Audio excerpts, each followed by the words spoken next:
नमो नमः सर्वेभ्यः सुप्रभातम। आइए आज हम शुरुआत करते हैं श्रीमद् भगवद गीता जी का।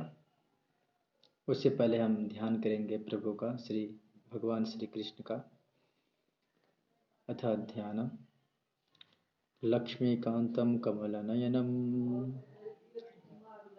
पद्मनाभं सुरेशं विश्वाधारं गगनसदृशं मेघवर्णं शुभांगं लक्ष्मीकान्तं कमलनयनं योगिभिर्ध्यानगम्यं वन्दे विष्णुं भवभयहरं सर्वलोकैकनाथं। यं ब्रह्मा वरुणरुद्र इन्द्रः स्तुवन्ति दिव्यैस्तवैः साङ्गपदक्रम उपनिषदैर्यं गायन्ति सामगाः। ध्यानावस्थिततद्गतेन मनसा पश्यन्तः योगिनः यस्यान्तं न विदुरसुरसुरगणः देवाय तस्मै नमः देवाय तस्मै नमः देवाय तस्मै नमः। वन्दे कृष्णं जगद्गुरुं। ॐ भगवते वासुदेवाय नमो नमः। श्रीकृष्णाय नमो नमः। सर्वेभ्यो नमो नमः।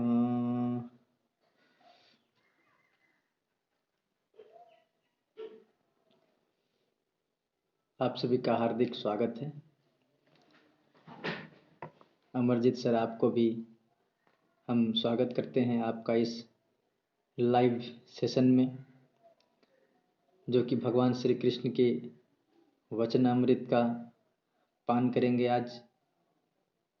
आज जो प्रसंग है हमारा, वो बहुत ही ज़्यादा गंभीर प्रसंग है, विषय है, जीवन के विषय में। आज का जो प्रसंग है क्या है?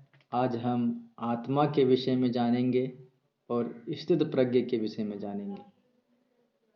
आत्मा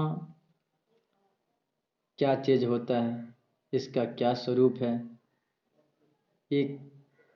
इसका स्वरूप क्या है, क्या काम करता है, आत्मा क्या है, स्वरूप क्या है इसका। तो आत्मा के विषय में आज हम जानकारी प्राप्त करेंगे। किसके माध्यम से? श्रीमद् भगवद गीता जी के माध्यम से, जो कि भगवान श्री कृष्ण के मुखार बिंद से निकली हुई हैं, जो कि लाखों वर्ष, हजारों वर्ष पहले कुरुक्षेत्र में अर्जुन को जो ज्ञान दिए थे भगवान श्री कृष्ण, उसी ज्ञान का आज हम पान करेंगे श्रीमद् भगवद गीता के माध्यम से।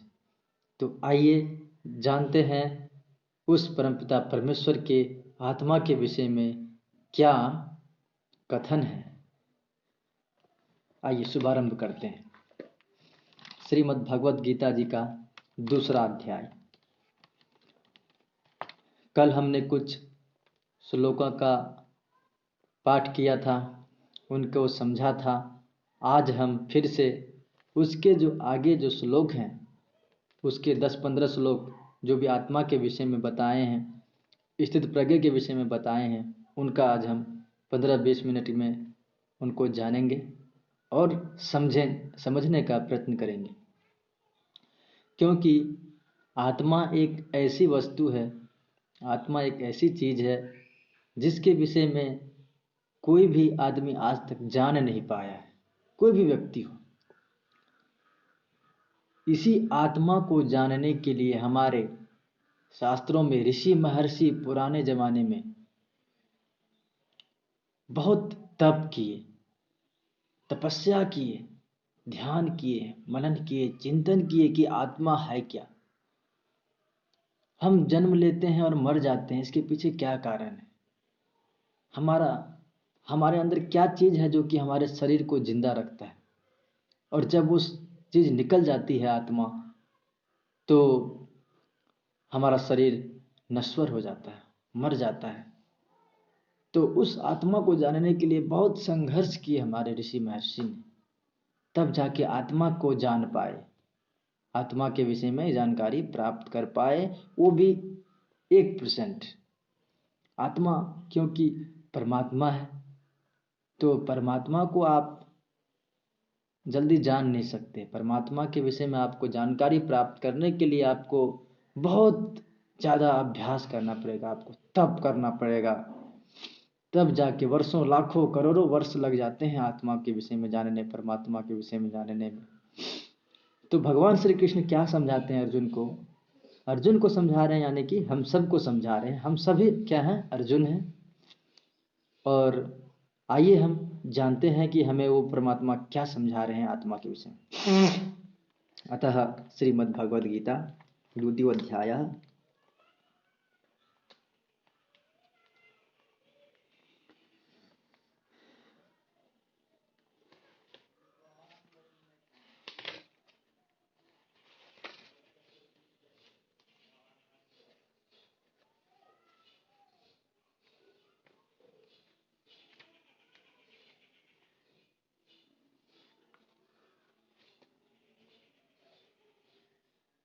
हम्म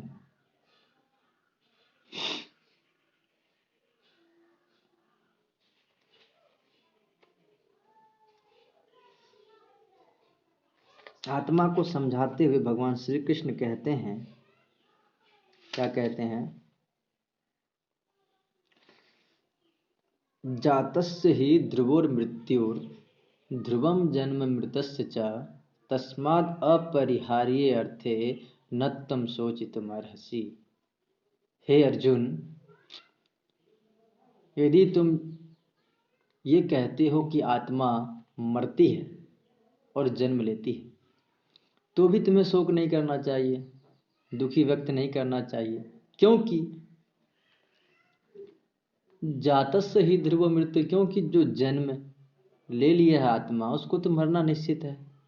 ध्रुव मृत्यु निश्चित है उसका मरना, और जो मर चुके हैं उनका जन्म निश्चित है इस संसार में।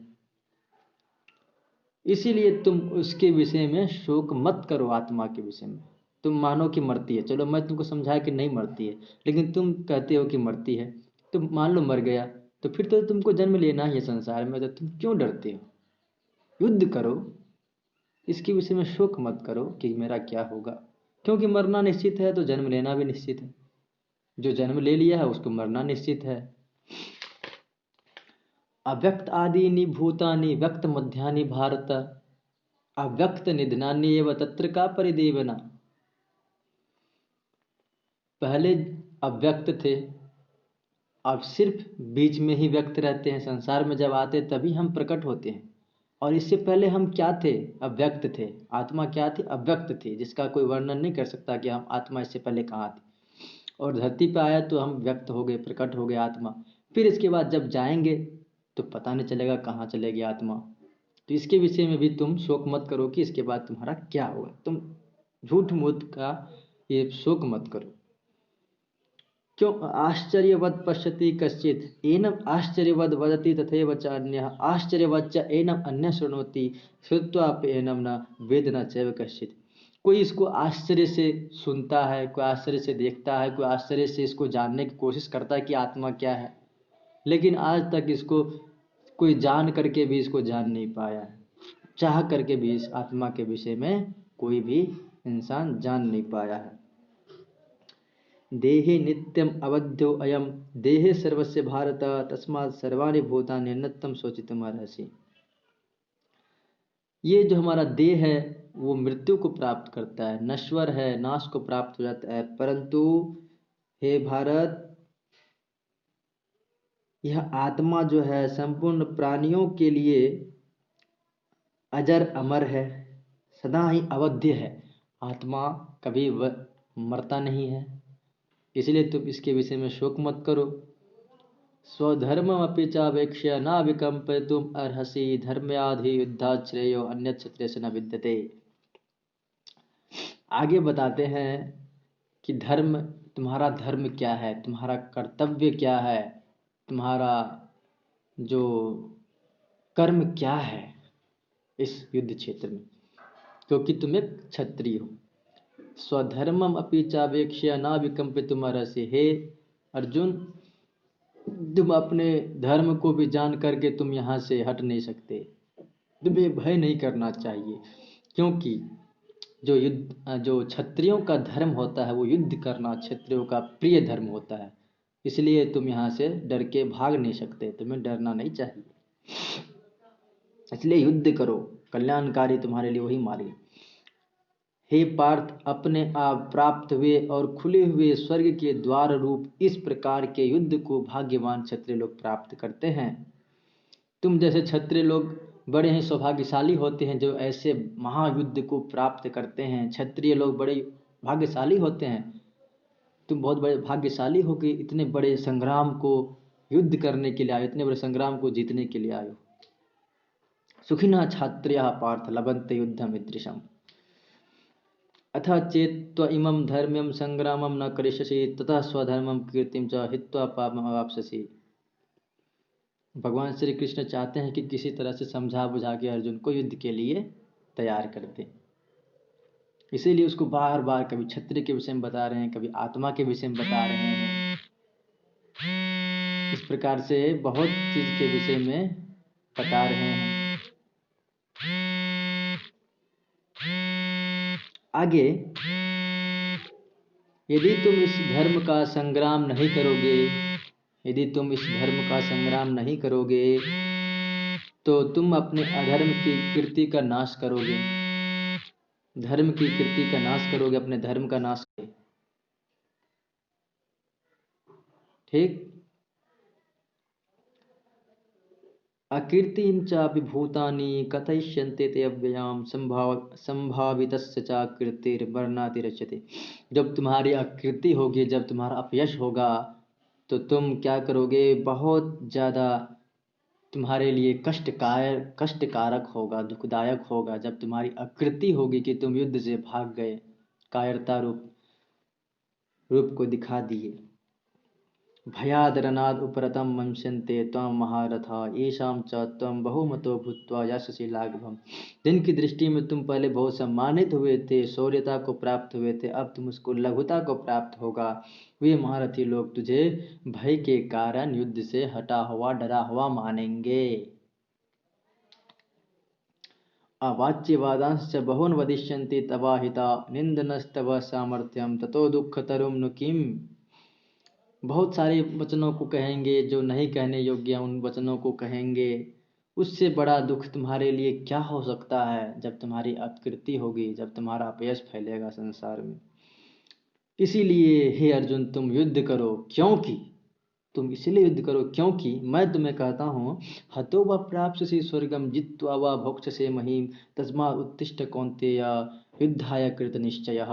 इसीलिए जीत हो या प्राप्त हो, तुम उसके लिए चिंता मत करो। यदि जीतोगे तो स्वर्ग को प्राप्त करोगे, और हार गए तो कोई बात नहीं, तुमको यश प्राप्त होगा, मोक्ष प्राप्त होगा। सुख दुखे समय कृत्वा लाभा लाभो जया जयो ततो युद्धाय युज्यस्व नैवं पापम अवाप्स्यसि। सुख दुख को समान समझ करके, लाभ हानि को समान समझ करके, जय पराजय को समान समझ करके युद्धाय युज्यस्व, युद्ध उठो, युद्ध करो, तुम कभी भी पाप को प्राप्त नहीं करोगे। एषा ते अभिहिते संख्ये बुद्धि योगित्वमां शृणु बुद्धया युक्तया पार्थ कर्मबन्धं प्रहास्यसि।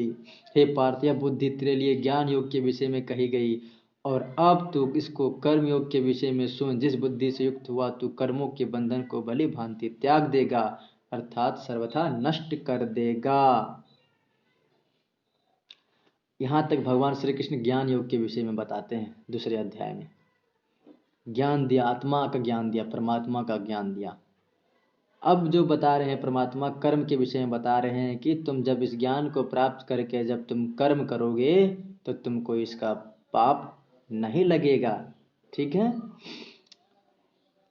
नेह अभिक्रम नाशो अस्ति प्रत्यवायो न विद्यते स्वल्पम अप्यस्य धर्म से त्रायतो महतो भयात। इस कर्म योग में आरंभ का बीज का नाश नहीं है और उल्टा फल रूप दोष भी नहीं है, बल्कि इस कर्म योग रूप धर्म का थोड़ा सा भी साधन जन्म मृत्यु महान भय से रक्षा करता है। इसीलिए हे अर्जुन, व्यवसायित्मका बुद्धि एक ही कुनंदना बहुशाखा अनंताश्च बुद्धया विषायिनाम। हे अर्जुन, कर्मयोग में निश्चयात्मका बुद्धि एक ही होती है, किंतु अस्थिर विचार वाले विवेकहीन सकाम मनुष्यों की बुद्धियां निश्चय ही बहुत भेदों वाली और अनंत होती है। तो आज बच्चों यहाँ 41 श्लोक तक आज हम रखेंगे। ज़्यादा लंबा वीडियो नहीं करेंगे, आज 15 मिनट हो चुका है। इतना ही 15-20 मिनट का वीडियो रोज़ हम बनाएंगे, क्योंकि हमको यूट्यूब पे भी अपलोड करना होता है। ज़्यादा अपलोड करेंगे तो ज़्यादा समस्या हो सकती है, MB भी बहुत खाता है। इसलिए आज इतना ही, 41 तक। आज हम कर्म योग, ज्ञान योग के विषय में जाने, आत्मा के विषय में जाने। कल हम कर्म योग के विषय में जानेंगे कि कर्म क्या है, कर्म का स्वरूप क्या है, हमें कर्म कैसे करना चाहिए, कर्म किस तरह से करने चाहिए, कौन से कर्म करने चाहिए, कैसा कर्म करना चाहिए, कर्म का क्या स्वरूप है, कल उसके विषय में जानेंगे। आज के लिए इतना ही। धन्यवाद आप सभी का आने के लिए इस लाइव सेशन में। आप सभी को नमन है, कोटि कोटि धन्यवाद है। धन्यवाद। नमो नमः।